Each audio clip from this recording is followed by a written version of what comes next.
नमस्कार, स्वागत है आपका हमारे इस खास बुलेटिन में। आपके साथ मैं हूं दीपिका यादव। देश इंतजार कर रहा है लॉकडाउन खुलने का। सबको काम पर जाना है, अपने लिए रोजगार का इंतजाम करना है, अपनी फैक्ट्री और दुकानें एक बार फिर से शुरू करनी है।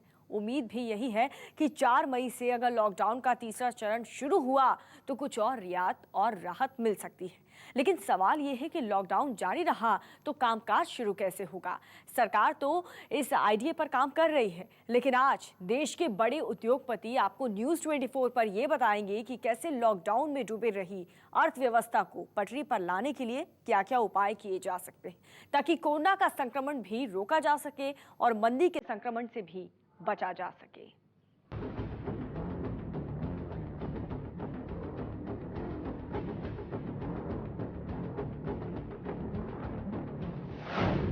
लॉकडाउन खोलने का सबसे बड़ा मास्टर प्लान।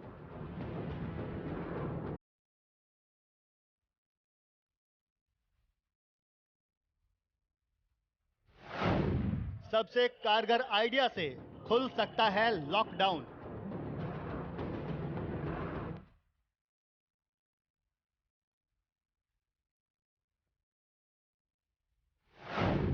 चार मई से इंडस्ट्री शुरू करने के लिए क्या करना होगा?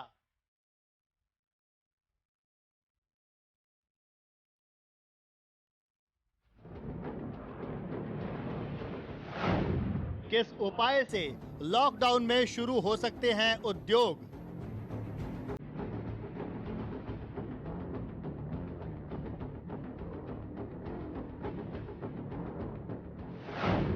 उद्योगपतियों के आइडिया से खुल सकता है लॉकडाउन।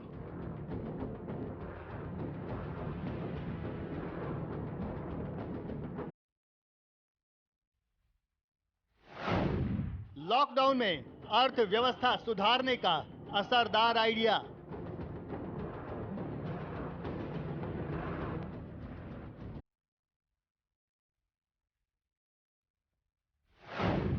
देश के उद्योगपति बताएंगे कोरोना काल में कैसे खोलें लॉकडाउन।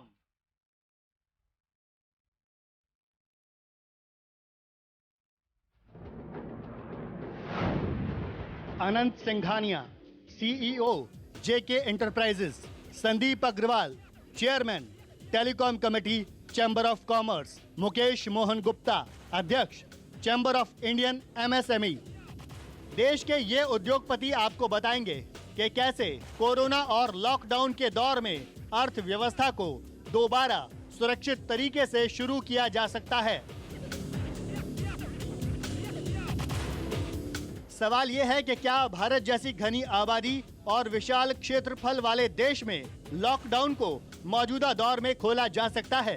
अगर हाँ, तो इसे किस तरीके से खोला जाए ताकि बेरोजगारी का संक्रमण दूर हो सके, अर्थव्यवस्था अपनी रफ्तार पकड़ सके और लोग भी कोरोना के संक्रमण से बच सकें। इसके लिए न्यूज़ 24 ने देश के कुछ उद्योगपतियों से बात की, उनसे लॉकडाउन खोलने पर चर्चा की। उद्योगपतियों ने बताया कि लॉकडाउन को कुछ खास एहतियात और कारगर उपाय के जरिए खोला जा सकता है।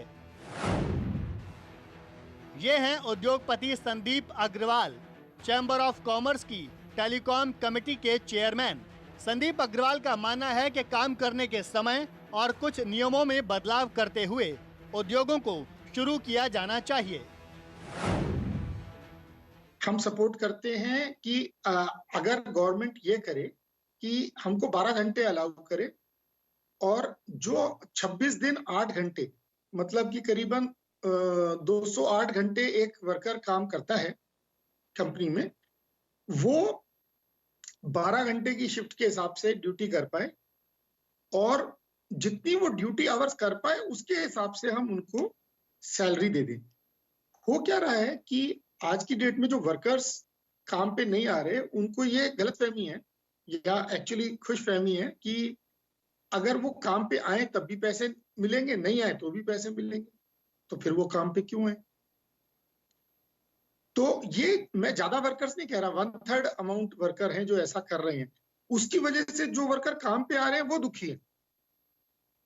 तो अगर हम ऐसा कुछ कर दें कि 70% सैलरी मिलेगी या 50% सैलरी मिलेगी उन लोगों को जो ड्यूटी पे नहीं आ रहे, बट मिनिमम वेज जरूर मिलेगी हर एक आदमी को। मार्च के बाद से ज्यादातर फैक्ट्रियां बंद हैं। ऐसे में उद्योगपतियों का आइडिया ये है कि अगर जरूरी चीजों के अलावा कुछ और फैक्ट्रियां शुरू कर दी जाएं, तो अर्थव्यवस्था और राजस्व दोनों के लिए बेहतर होगा। प्लांट्स को चालू करना बहुत जरूरी था। अगर प्लांट्स नहीं चलेंगे तो हम ना तो जीएसटी देंगे, ना गवर्नमेंट जीएसटी ले सकती, कुछ प्रोडक्शन ही नहीं हुई तो जीएसटी किस पे लेगी, और ना ही इनकम टैक्स रहेगा। अगर 3 महीने बंद रह गया 2020-21 में, तो हम मान के चलें कि इनकम टैक्स ऑलमोस्ट 75% कम हो जाएगा कलेक्शन। तो इनकम टैक्स नहीं आएगा, जीएसटी नहीं आएगा, तो ये काम तो सारे बंद हो जाएंगे। तो इसलिए हम लोगों को घर में रखें, कोई दिक्कत नहीं है, बट प्लांट्स चालू रखना जरूरी है। 3 मई के बाद ज्यादातर उद्योग धंधों को संक्रमण रोकने वाले नियमों का पालन करते हुए काम करने की छूट मिल जाए तो मौजूदा दौर में लोगों को भी बहुत राहत मिलेगी।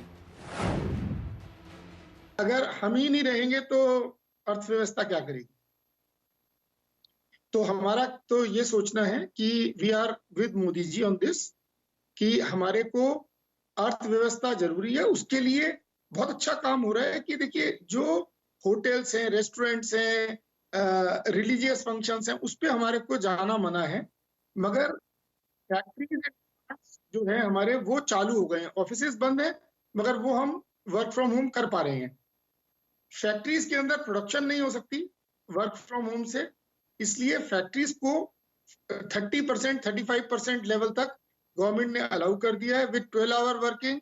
सो probably we will be able to do around 50% productivity. Corona काल में उद्योगों को शुरू करने पर देश के एक और उद्योगपति ने अहम सुझाव दिए हैं।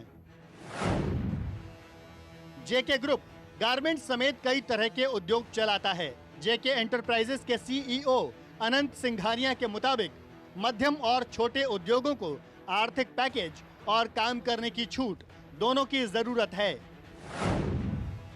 तो एमएसएमई एसएमई सेक्टर को कम से कम 5 से 7 लाख करोड़ की ज़रूरत है। हमें किक स्टार्ट करने के लिए 2-3 चीज़ अहमद करने की ज़रूरत है।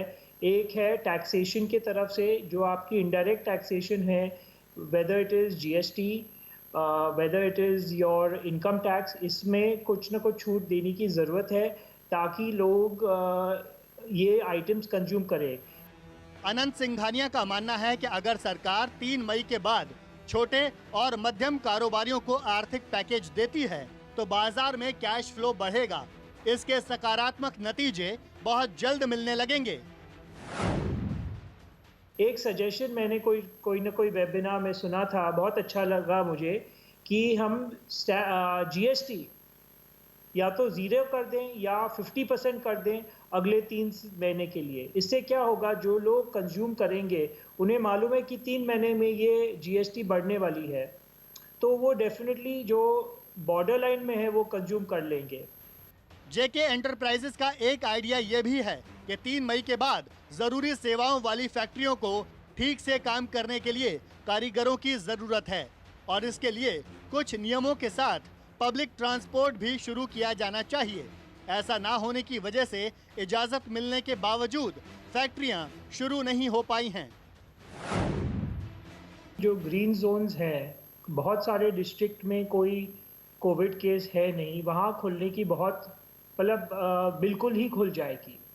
जहाँ तक रेड जोन्स और जो सिटीज़ में कोविड की इन्फेक्शंस जारी हैं, वहाँ पर स्टैगर्ड खुलने की चांसेस हैं या ना भी खुलने की चांसेस है। मैं बम्बई सिटी से बात कर रहा हूँ, यहाँ पर बहुत सारे केसेस हैं। महाराष्ट्र के more than 50% cases Mumbai city से हैं। तो इसे नज़रअंदाज देख के मुझे नहीं लगता है कि मुंबई सिटी ज़्यादातर खुलेगी। अब जहाँ तक फैक्ट्रियों का बात है, मैं काफ़ी लोगों को जानता हूँ जिनकी एसेंशियल सर्विसेज की फैक्ट्रियाँ हैं, वाकई की उनको परमिशन मिल गई थी चालू करने के लिए, बट बिकॉज माइग्रेंट वर्कर्स नहीं घूम सकते थे, ना पब्लिक ट्रांसपोर्ट खुलने, विदाउट पब्लिक ट्रांसपोर्ट लोग ये फैक्ट्री चालू नहीं कर पाए। 3 मई के बाद लॉकडाउन में देश के कुछ और उद्योगों को कितनी छूट मिलनी चाहिए, इससे अर्थव्यवस्था को कितना फायदा होगा और छूट को लेकर कोरोना संक्रमण का कितना खतरा रहेगा, इन सवालों पर हमने बात की मुकेश मोहन गुप्ता से। देखिए, मेरा ऐसा मानना है कि खोलना तो जरूरी है, धीरे धीरे कहीं ना कहीं इकोनॉमी पर भी ध्यान देना है, बट मैं ऐसे समझता हूं कि जब अगर कहीं आग लग रही है उस टाइम कहें कि हम अपने घर का सामान बचा लें, उस टाइम तो अपनी जान बचाने की सबसे ज्यादा चिंता होनी चाहिए। जहां तक ये सोशल डिस्टेंसिंग की गाइडलाइंस है, मैं ऐसे समझता हूं पर्सनली कि इनको फॉलो करना शायद हमारे देश में बहुत मुश्किल होगा।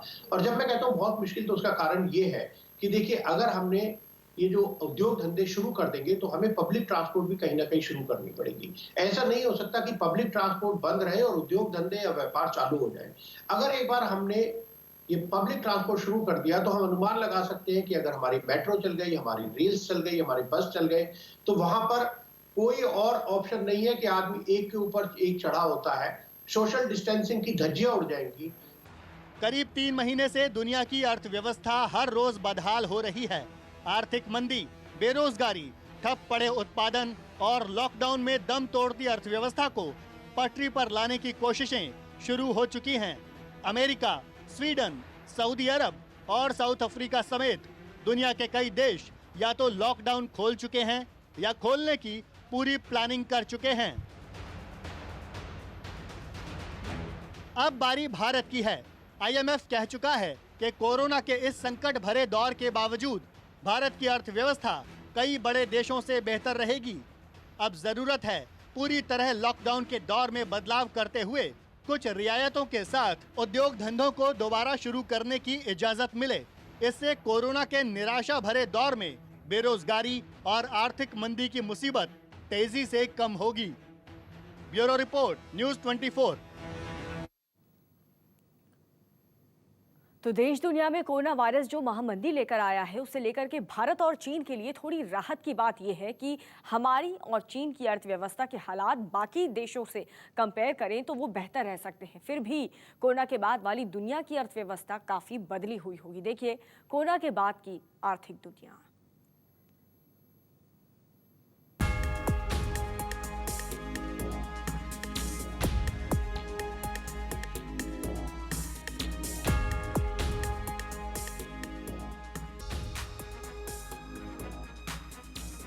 कोरोना वायरस के संकट की वजह से पूरे विश्व की अर्थव्यवस्था को $5 ट्रिलियन का नुकसान होने का अनुमान है।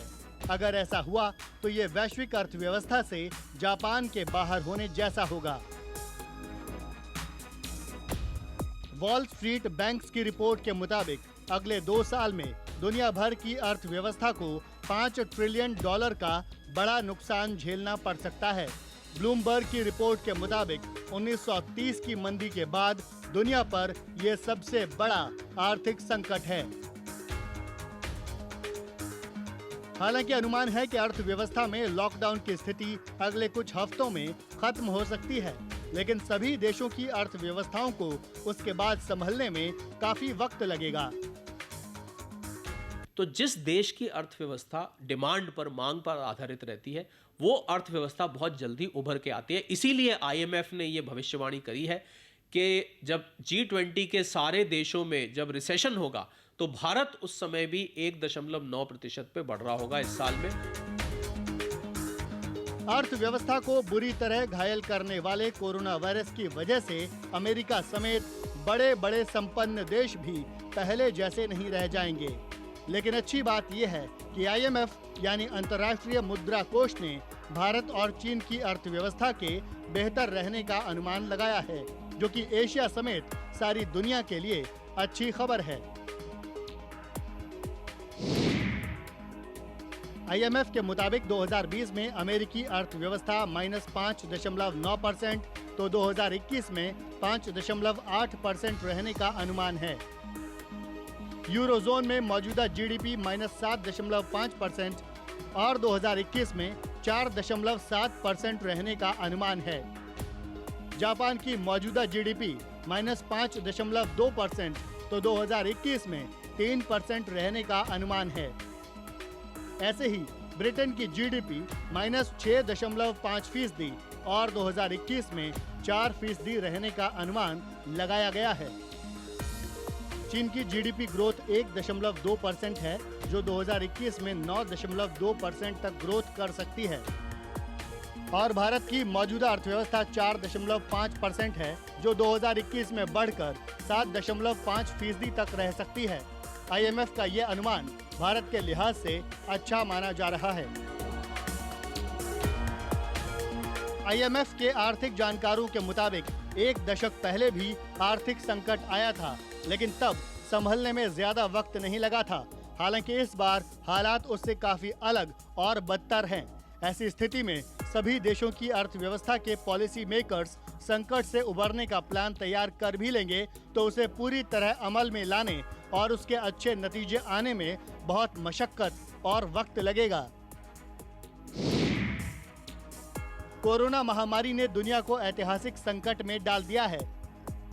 वैश्विक अर्थव्यवस्था में 2020 में 3% से 8% की गिरावट आएगी। 1930 की महामंदी के बाद 2020 में सबसे बड़ी वैश्विक गिरावट है। संकट को संभालने में सरकारों और केंद्रीय बैंकों की काबिलियत होगी। कोरोना संकट 2 साल में विश्व की जीडीपी के 9 खरब डॉलर ले डूबेगा। फिलहाल कोई भी देश इस नुकसान से बच नहीं पाएगा।